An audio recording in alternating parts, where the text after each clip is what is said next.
Mobile banking প্রতিষ্ঠান নগদের 150 কোটি টাকা হাতিয়ে নিয়েছে নাহিদ ইসলামের প্রাক্তন পার্সোনাল অ্যাসিস্ট্যান্ট, চাকরি দিয়েছে স্ত্রীকেও।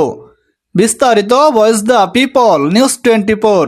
24-এর ছাত্র জনতার গণ অভ্যুত্থানে নেতৃত্ব দেওয়া প্রাক্তন ছাত্রনেতা ও অন্তর্বর্তীকালীন সরকারের সাবেক তথ্য উপদেষ্টা নাহিদ ইসলামের ঘনিষ্ঠ সহযোগী আতিক মোর্শেদের বিরুদ্ধে ভয়াবহ দুর্নীতির অভিযোগ উঠেছে।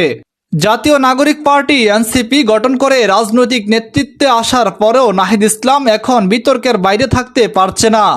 এবারের অভিযোগ উঠেছে তার ওই প্রাক্তন পার্সোনাল অ্যাসিস্ট্যান্ট আতিক মোর্শেদের মোবাইল ব্যাংকিং প্রতিষ্ঠান নগদ থেকে 150 কোটি টাকা আত্মসাৎ করেছেন। তাছাড়া নগদের গুরুত্বপূর্ণ পদে নিজের স্ত্রী জাকিয়া সুলতানা জুই সহ নিকট আত্মীয়দের চাকরি দেওয়ার অভিযোগ এসেছে তার বিরুদ্ধে। এই ঘটনা নতুন করে প্রশ্ন তুলেছেন গণ অধিকার পরিষদের সাধারণ সম্পাদক রাশেদ খান। আজ শুক্রবার নিজের ফেসবুক পেজে একটি পোস্টে তিনি লিখেন, সাবেক তথ্য উপদেষ্টা নাহিদ ইসলামের বিশেষ সহকারী পার্সোনাল অ্যাসিস্ট্যান্ট আতিক মোর্শেদের বিরুদ্ধে বেশ কিছু গুরুতর অভিযোগ আসলেও নাহিদ ইসলামের দায়িত্বে থাকাকালীন সরকারের সময়ে তার বিরুদ্ধে কোনো ব্যবস্থা গ্রহণ করেনি তদন্ত কমিটি। এক্ষেত্রে প্রশ্ন থেকে যায়, নাহিদ ইসলামের পরামর্শেই কি আতিক এসব কাজে জড়িত ছিলেন? তথ্য মতে 18 মে রাতে মইজ তকিকে ঢাকা মহানগর গোয়েন্দা পুলিশ ডিবি আটক করলেও পরদিন আতিক মোর্শেদের হস্তক্ষেপে তাকে ছেড়ে দেওয়া হয়।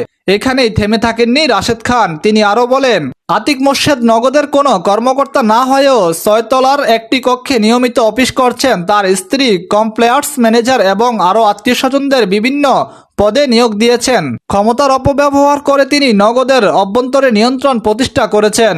সাবেক তথ্য উপদেষ্টার ভূমিকা নিয়ে প্রশ্ন তুলতে গিয়ে রাশেদ খান বলেন, নাহিদ ইসলাম একটি কথা আমার কানে বাজে, আমাদের ডোনেট করছে ধনীরা, কিন্তু সেই ধনীরা কারা? তারা কি শুধু দুর্নীতিবাজের পেছনে?